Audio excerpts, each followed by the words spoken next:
Hello बच्चों। तो ये चैप्टर 1 मिसलिनियस का सेकंड वीडियो है। पहला वाला वीडियो आपको प्लेलिस्ट में मिल जाएगा। क्वेश्चंस थोड़े लेंदी हैं, इसलिए डिटेल एक्सप्लेनेशन की ज़रूरत है, इसलिए वीडियो भी काफ़ी लेंदी हो जाता है। पिछला वीडियो भी 40 मिनट्स तक चला गया था, पर एक बार समझ जाएं तो उसको रिपीट करते रहें बेटा, ठीक है, वरना भूल बड़ी आसानी से जाते हैं प्रूफ वाले क्वेश्चन। अब ये क्वेश्चन नंबर 6 है। काफ़ी बच्चों को इसने परेशान किया है और इसको देखते हैं किस तरीके से हम प्रूफ करेंगे। इसके एक टेक्निक तो यहाँ पर हो रखी है, एक जो मुझे पसंद है मैं वो टेक्निक आपको बताता हूँ। तो सबसे पहली बात, पीए मतलब होता है power set of A. Power set of A basic classes में आप पहले सीख चुके हैं। पावर सेट ऑफ ए का मतलब है सेट ए के जितने भी सबसेट्स हैं उनसे बनने वाला सेट पावर सेट ए कहलाएगा। तो सपोज कीजिए अगर मेरे पास है सेट ए, छोटा ही लेंगे, ज्यादा बड़ा नहीं लेंगे, तो सेट ए है, मान लिया जाए 1 2। ओके, सेट ए है 1 2, ठीक है। तो इसके सबसेट्स क्या क्या होंगे? इसके सबसेट्स होंगे, इसको थोड़ा फॉन्ट छोटा कर लेते हैं। ओके, इसके सबसेट्स होंगे, एक तो 1, ठीक है, सिंगलेटन, फिर एक 2, फिर 1 2 और एक 5 होगा, 5 या फिर कह लीजिए एम्प्टी सेट। तो ये इसके सबसेट्स हैं। तो अगर मैं एक सेट बना दूं इन सभी सबसेट्स का, इसको आप चाहे तो 5 लिख लीजिए, चाहे ऐसे रहने दीजिए, ठीक है, मैं 5 लिख देता हूं, ठीक रहेगा, आपको समझ में आएगा। तो इससे बनने वाला सेट, इन एलिमेंट से बनने वाला सेट कहलाएगा पावर सेट ए। ठीक है बेटा, इतनी बात तो समझ आ गई है। तो पहले तो ये समझना जरूरी है क्वेश्चन में जो दिया है वो क्या है। ऐसी पावर सेट बी होगा सेट बी के सभी सबसेट से बनने वाला सेट। तो पावर सेट ए बराबर है पावर सेट बी के, शो कीजिए ए बी के बराबर होगा। शुरुआत करते हैं। सबसे पहले हमने कहा, मान लिया जाए कोई सेट ए है, 1 2 है, यहां तो कोई भी आर्बिट्ररी सेट ए है और उसका सबसेट है एक सेट एक्स। तो x सबसेट है a का। बोलो जी, इतनी बात सही है? जैसे इस केस में a के कितने सारे सबसेट्स हैं, ब्रैकेट 1 ब्रैकेट 2 ब्रैकेट 1 2, ये सब है। ऐसे हमने कहा कोई x है जो सबसेट है a का। ओके, अब अगर x a का सबसेट है तो इसका मतलब हुआ कि x जरूर आता होगा पावर सेट a के अंदर, यानी वो पावर सेट a को बिलोंग करता होगा। जैसे कि आपने देखा कि सेट 1 है ना, सेट 1 सेट ए का सबसेट था और वो सेट 1 पावर सेट ए को बिलोंग करता है, पावर सेट ए में आता है, ठीक है। तो हमने लिखा अगर एक्स सबसेट है ए का तो एक्स पक्की बात है पावर सेट ए में आता होगा। पर पावर सेट ए तो बराबर है पावर सेट बी के, तो पावर सेट ए बराबर है पावर सेट बी के, यानी कि वो जो एक्स है वो पावर सेट बी में भी आता होगा। यही इसका मतलब है कि X belong to power set B too, X power set B में भी आता होगा। और अगर एक्स पावर सेट बी में आता होगा तो गारंटी है कि एक्स बी का सबसेट होगा। बोलो जी, बात समझ में आई? आप ये देखें ना बेटे, जैसे ये ब्रैकेट 2 है वो पावर सेट ए में आता है, तो पक्की बात है कि ब्रैकेट 2 ए का सबसेट होगा, तभी तो पावर सेट ए में आता है। ब्रैकेट 1 2 पावर सेट ए में आता है, यानी ब्रैकेट 1 2 पक्की बात है ए का सबसेट होगा। इसी प्रकार से अगर एक्स पावर सेट बी में आता है तो एक्स बी का सबसेट होगा ही होगा, वरना वो पावर सेट बी में आते ही क्यों? पावर सेट बी में आते ही बी के सबसेट है। क्लियर हो गई बात? तो अगर मान लिया जाए कोई एलिमेंट था, एलिमेंट ले लेते स्मॉल ए, और वो एलिमेंट आता था इस सबसेट एक्स में, तो अब वो एलिमेंट यहां पर भी आएगा, ठीक है। तो कहने का मतलब ये है, जैसे कि उदाहरण के लिए अभी हम ब्रैकेट 1 की बात कर रहे थे, तो ब्रैकेट 1 में कौन सा एलिमेंट है? 1, तो 1 यहां पर स्मॉल ए है, ठीक है। तो 1 बिलोंग्स टू एक्स, ट्रू, और क्योंकि एक सबसेट है ए का तो 1 ए में भी आता है, ट्रू। तो ए अगर एक्स में आता है और एक्स सबसेट है कैपिटल ए का, तो एलिमेंट ए पक्की बात है ए में भी आता होगा। और जब हम यहां तक पहुंचे और अब एक सबसेट है बी का, तो जो ए है वो बी में भी आता होगा, यानी कैपिटल ए में आने वाले एलिमेंट्स कैपिटल बी में आ रहे हैं। तो अगर कैपिटल ए के सारे एलिमेंट बी में आ रहे हैं तो पक्की बात है कि ए सबसेट होगा बी का। बोलो जी, एक बार और बोल देते हैं आपके लिए, हमने कहा कोई एलिमेंट है जो इस सेट एक्स में आ रहा था, इसमें आ रहा था, जैसे 1, तो 1 पक्की बात कैपिटल ए में भी आ रहा होगा, जैसा कि आप यहां पे देख रहे हैं। ठीक है, अब यहां तक जब हम आए कि एक्स सबसेट है बी का, तो वो 1b में भी आ रहा होगा। तो जो एलिमेंट ए में आ रहे हैं वो एलिमेंट बी में भी आ रहे हैं, यानी ए सबसेट है बी का। हो गई ना बात। नेक्स्ट, तो यही लॉजिक हम लगाएंगे। अब जो प्रोसेस हमने सेट ए के लिए किया वो अब हम सेट बी के लिए करेंगे। तो हम कहेंगे, मान लिया जाए कोई y है जो सबसेट है बी का, कोई y है सबसेट बी का। ठीक है, कोई सेट बी है, उसका सबसेट y है। अब अगर y सबसेट बी का है तो y पक्की बात है बिलोंग करता होगा b के पावर सेट को, क्योंकि पावर सेट की डेफिनेशन ही यही है कि उसमें सारे के सारे सबसेट्स आ जाएंगे b के, तो वो बिलोंग करता होगा पावर सेट b को। पर पावर सेट b बराबर है पावर सेट a के, तो इससे ये साबित होता है कि y पावर सेट a में भी आता होगा। ठीक है, और अगर y पावर सेट a में आता है तो इसका मतलब है y सबसेट हुआ पावर सेट a का, वरना वो पावर सेट a में आई क्यों रहा होता। अगर y पावर सेट a में आ रहा है तो y सबसेट है a का, वरना वो पावर सेट a में आ ही क्यों रहा होता। पावर सेट a में तो वही एलिमेंट्स आ सकते हैं जो a के सबसेट हो, तो अगर y पावर सेट a में आ रहा है तो पक्की बात है y a का सबसेट होगा। अब हम मानते हैं कि मान लिया जाए कोई एलिमेंट c है जो कि इस y को बिलोंग करता था, और क्योंकि y b का सबसेट है तो जो भी y में आएगा वो b में भी आएगा, तो यानी कि ये c b में आता था। ठीक है, अब यहां पर हम पहुंचे हैं, ये c जैसा कि हम जानते हैं कि y के अंदर आता है और y सबसेट है a का, तो पक्की बात है कि अब ये c a में भी आता है। तो जो c b में आते थे वो c a में आने लगे हैं, यानी जो एलिमेंट b में आते थे वो एलिमेंट अब a में आ गए हैं। तो जो b में है वो अगर a में आ गया है तो इसका सीधा सा मतलब ये हुआ कि b सबसेट है a का। और जैसा हमने आपको फर्स्ट वीडियो में बताया था कि अगर a b का सबसेट है और b a का सबसेट है तो दोनों इक्वल हो जाएंगे। अब अगर आपको ये बात समझ नहीं आ रही है तो आपको एक और बात पूरी चीज सुन लेनी चाहिए। मैं अगर वीडियो में दोबारा सारी बात दोहराऊंगा तो वीडियो लंबा हो जाएगा। ठीक है, आप फिर से पीछे जाइए, एक बार पूरा सुनिए मैंने क्या क्या बताया, आपको समझ आ जाएगा। a सबसेट b का b सबसेट a का, it means a is equal to b, prove हो गया। Question number 6। क्वेश्चन नंबर 7 देखते हैं। क्वेश्चन नंबर 7 में कहा गया है, क्या ये सच है कि अगर PA यूनियन PB बराबर होगा PA यूनियन B के, PA यूनियन PB क्या PA यूनियन B के बराबर होगा? क्या ये बात सच है? जस्टिफाई कीजिए।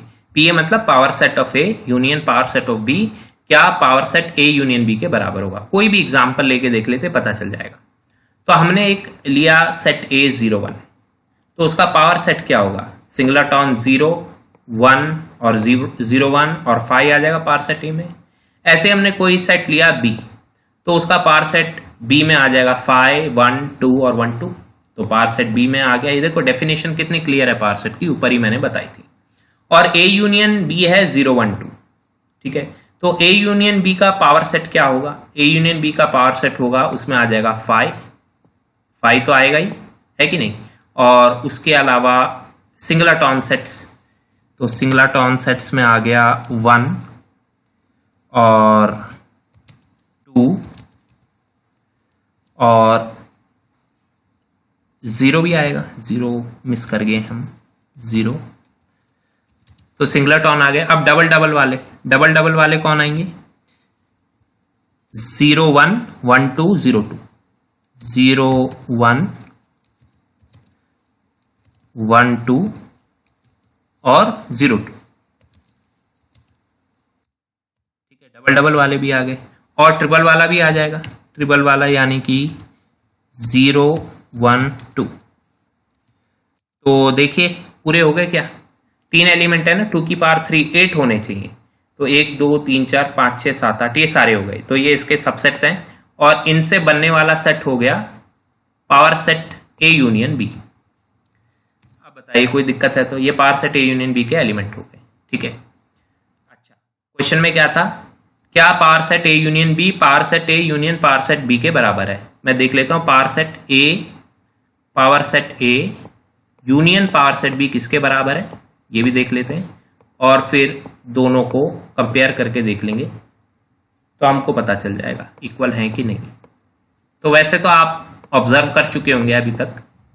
Power set A union power set B होगा फाइव, फाइव तो आ गया। फिर इसमें आएगा 0 1 0 1 1 2 1 2 आ जाएगा। सही बात है। क्या इसमें ब्रैकेट 0 1 2 आएगा? नहीं आएगा, पर इसमें आ गया था power set A union B में। तो इसका मतलब हुआ ये दोनों इक्वल नहीं है।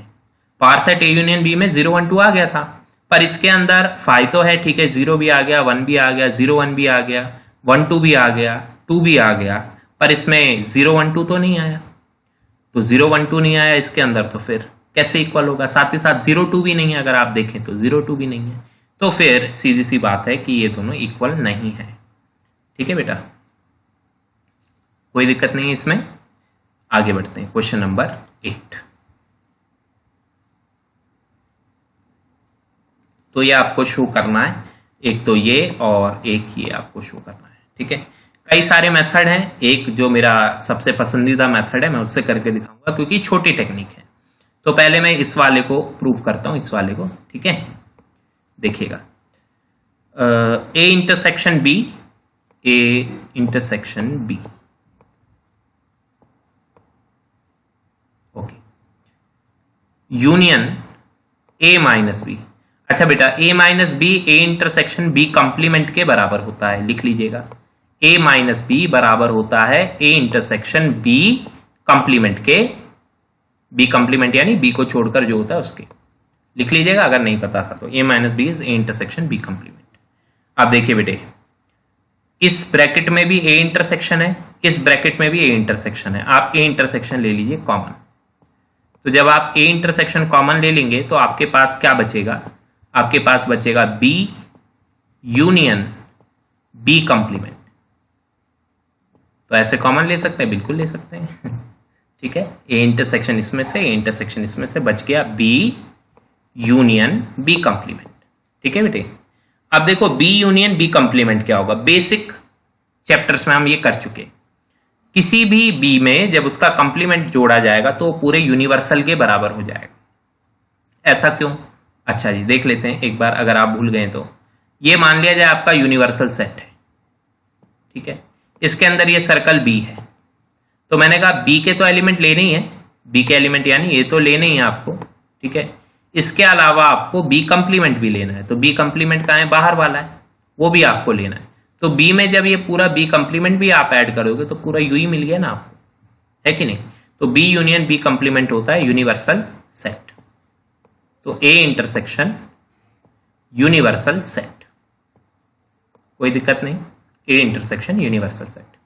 अब यूनिवर्सल सेट में ए को इंटरसेक्ट करोगे तो आंसर तो ई आएगा। अब कुछ बच्चों को ये बात समझ नहीं आएगी तो मैं बता देता हूं एक बार। देखिए बेटे, देखो यूनिवर्सल सेट है, सपोज कीजिए यूनिवर्सल सेट है आपका 1 से लेकर 10 तक। ठीक है, 1 2 और ऐसे करते करते 10 तक। और सेट ए है आपका 1 2, सेट ए है आपका 1 2। तो यूनिवर्सल सेट और ए में क्या कॉमन है? इंटरसेक्शन कॉमन ही तो होता है। क्या कॉमन है बताओ? 1 2 ही तो कॉमन है।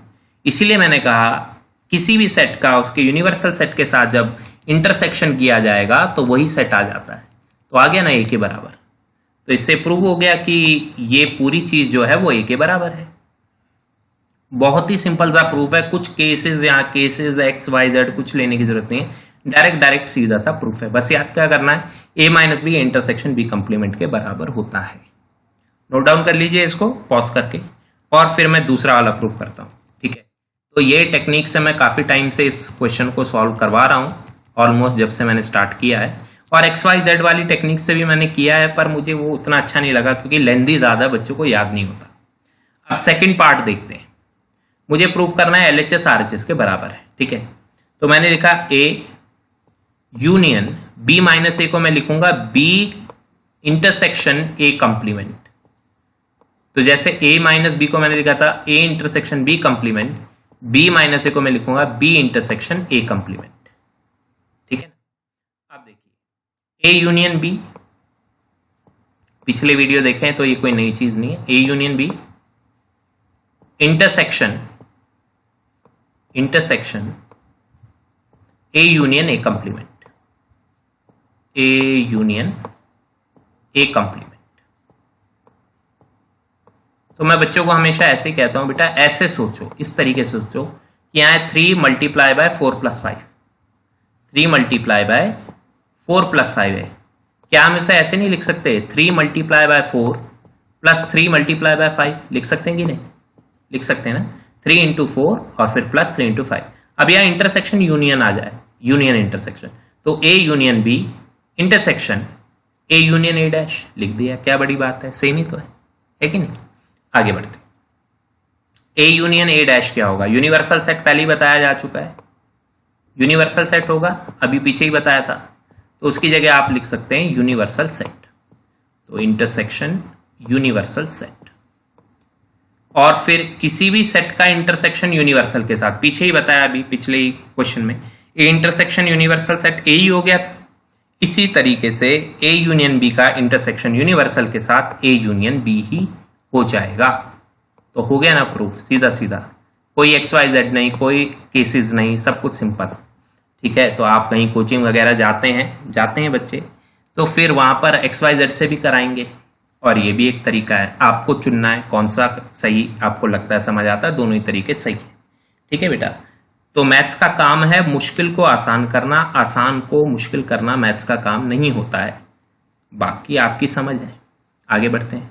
Question number 9, using properties of sets show that A union A intersection B is equal to A, A union A intersection B is equal to A, ये आपको शो करके दिखाना है। तो अब मैं इसको बड़े ही एक अच्छे से टेक्निक से करके दिखाऊंगा आपको। सबसे पहली बात बेटे, आपको पता है हर सेट अपना सबसेट होता है, ए अपना सबसेट है। अच्छा, ये मैंने पीछे यूज भी किया था, पीछे जब क्वेश्चन किया था ना पिछली एक्सरसाइज में, तो ये हमने यूज भी किया था। जब अंदर बाहर सेम हो तो आंसर वही आ जाता है। तो अब इसका प्रूफ भी देख लीजिए, और वहां मैंने लॉजिकल प्रूफ बताया था, अब यहाँ पे प्रॉपर मेथड से देखेंगे। तो ए सबसेट है ए का, हर सेट अपना सबसेट होता है, और ए इंटरसेक्शन बी भी सबसेट है ए का। इंटरसेक्शन करने पर ए इंटरसेक्शन बी ए का भी सबसेट होता है, और ए इंटरसेक्शन बी बी का भी सबसेट होता है, ये भी नोन फैक्ट है। ठीक है, तो अब इनका अगर हम यूनियन कर लेंगे, इसका ए का और इसका यूनियन कर लेंगे, तो वो भी ए का सबसेट होगा। ठीक है, सो सीधी सी बात है, अगर सपोज कीजिए जो 1 है वो सबसेट है 1 2 3 का, तो है ही, इसमें तो कुछ बड़ी बात है नहीं। 1 सबसेट है 1 2 3 का, और 2 भी सबसेट है 1 2 3 का। बोलो जी, कोई दिक्कत है क्या इसमें? 2 भी तो सबसेट है 1 2 3 का। और अगर मैं 1 और 2 का कर लूं यूनियन, तो क्या वो अभी भी इसका सबसेट होगा 1 2 3 का? 100% होगा। तो जब दो सेट सबसेट होते हैं किसी सेट के, तो उनका यूनियन भी सबसेट होता है, इसमें कोई नई बात नहीं। तो ए यूनियन ए इंटरसेक्शन भी ए का सबसेट है। अभी यहां तक बात समझ में आ गई, कोई समस्या तो नहीं है। आगे बढ़ते हैं। ऑल्सो हम जानते हैं कि ए मतलब ये तो इसका सबसेट है ही, पर साथ ही साथ ए भी इसका सबसेट है, ए भी इसका सबसेट है। सीधा सीधा दिख रहा है, A is a subset of A union A intersection B. A का तो सबसेट ए होता ही है, तो A is a subset of A union A intersection B. और हमने पीछे क्या बताया, जब ए बी का सबसेट और बी ए का सबसेट हो तो एक्चुअली दोनों इक्वल होते हैं। तो जब A union A intersection B इसका सबसेट है और ए भी इसका सबसेट है, तो दोनों इक्वल हो जाएंगे, इसलिए ए इसके बराबर है। बहुत ही सीधा सा सिंपल सा प्रूफ है। ठीक है जी, आगे अब शो करके दिखाइए कि A intersection A union B बराबर है ए के। ओके बेटा, तो करते हैं। सबसे पहले ए इंटरसेक्शन ए कर दिया, यूनियन फिर ए इंटरसेक्शन बी कर दिया, जैसे पहले भी बताया। ए इंटरसेक्शन ए तो ए ही हो जाएगा, यूनियन ए इंटरसेक्शन बी, यहां तक कोई दिक्कत नहीं है। और A union A intersection B, पीछे वाले पार्ट में A union A intersection B A के बराबर था, तो हमने A union A intersection B को ए लिख दिया, तो प्रूफ हो गया। एक बार फिर से देख लो, जल्दी जल्दी में हो गया। A intersection A union A intersection B. A intersection A ही होगा, ए में क्या कॉमन है, ए ही कॉमन है, ठीक है जी। Union A intersection B. अब ये तो पीछे ही प्रूव हो गया था ए के बराबर, तो कुछ इसमें करने को रह नहीं गया। लास्ट क्वेश्चन देख लेते हैं इस वीडियो का, क्वेश्चन नंबर 10। शो कीजिए ए इंटरसेक्शन बी बराबर है ए इंटरसेक्शन सी के। इससे ये जरूरी नहीं है कि बी सी के बराबर। तो अगर A intersection B A intersection C के बराबर है तो इससे जरूरी नहीं है कि बी सी के बराबर हो, क्योंकि कई बच्चे क्या सोचेंगे कि दोनों तरफ ए इंटरसेक्शन कैंसिल कर दो तो बी सी के बराबर हो, ऐसा नहीं है, ठीक है। देखिए इसका एक एग्जांपल देखिए, ए है 0 1, कोई सेट ले लिया, बी ले लिया 0 2 3, सी ले लिया 0 4 5, हम इसे डिस्प्रूव करने के चक्कर में। तो मैंने कुछ इस तरीके से लिया है कि ए इंटरसेक्शन बी आएगा 0, ठीक है, और ए इंटरसेक्शन सी भी तो 0 ही आएगा क्योंकि उनमें भी कॉमन है। तो मैंने कुछ लिया ही इस तरीके से है कि ए इंटरसेक्शन बी और ए इंटरसेक्शन सी सेम है। A intersection B 0, A intersection C 0, दोनों सेम है। क्या बी और सी सेम है? नहीं। तो देखो अपने आप ही होगी बात कि इसका जरूरी मतलब नहीं कि बी सी के बराबर है। बात क्लियर होगी बेटे? तो इसी के साथ ये वीडियो भी खत्म हो गई। अब नेक्स्ट वीडियो के अंदर तो पूरा ही मिसलिनियस खत्म कर देंगे। अभी इस वीडियो में इतना ही। Thank you.